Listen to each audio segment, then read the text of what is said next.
And now we come to the final deserving.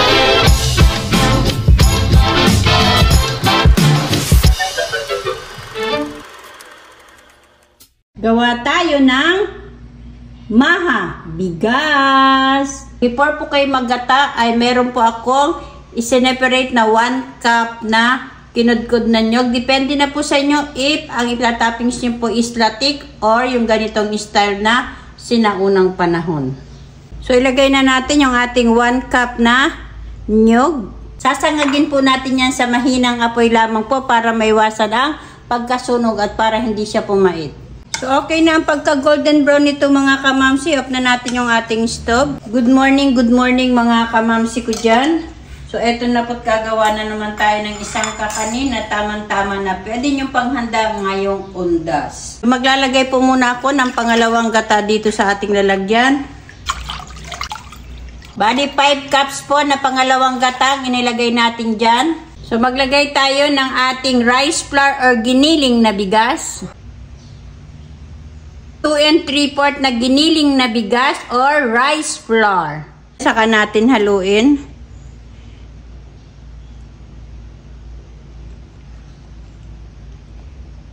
And then maglalagay ako ng brown sugar. Pwede po kayong gumamit ng white sugar. Then isama po natin yung sa paghahalo.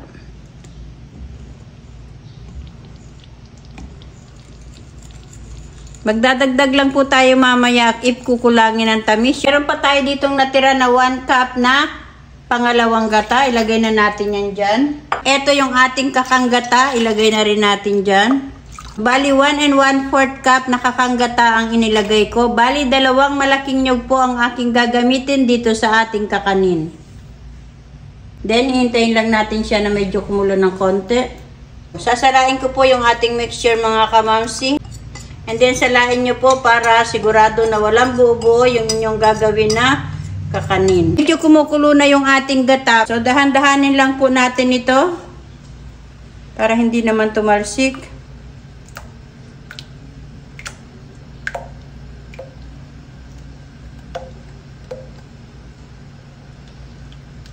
And then, maglalagay po ako ng ubi flavor. Depende na po sa inyo kung gaano katingkad ang gusto ninyo sa inyong lulutuin. Continuous lang po yung halo mga kamamsi. So napansin nyo mga kamamsi, unti-unti na siyang lumalapot. So isinet ko na po yung ating apoy sa low heat. Huwag nyo pong lalakasan yung inyong apoy para maiwasan po yung pagbuo-buo ng inyong niluluto. Ayan po siya mga kamamsi. Tinikman ko po ito, medyo matabang po siya. So, magdadagdag pa po ako ng 3/4 cup na brown sugar or white sugar. Pwede po kayong gumamit. And then, i-mix nyo lang po. So, nakita nyo mga kamamsi, pautay-utay na siya na lumiligat. Pero hindi pa po tulo-to mga kamamsi ko. Paliligatin pa po natin ito. Hindi po ito kalamay. So, i-check natin kung pwede nang ahunin. Kapag ganito po na matagal na siyang nahuhulog, ganyan o, ayan o. Ibig sabihin po niyan, luto na po siya mga kamamsi. Maligat na po yan, titigas na po yan. So, i-off na po natin ang ating stove. Okay na po siya mga kamamsi, ayan o.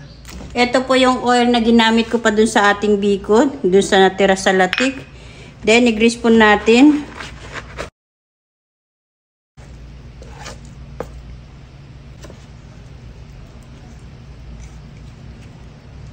Kita nyo.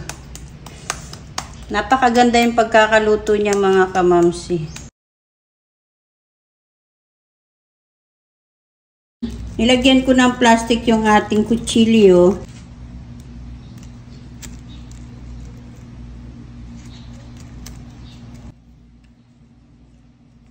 So, eto na po mga kamamsi ang tradisyonal na maha bigas. So, eto na mga kamamsi yung ating na-slice. Kukainin na po natin. Kain po tayo mga kamamsi. Tikman po natin.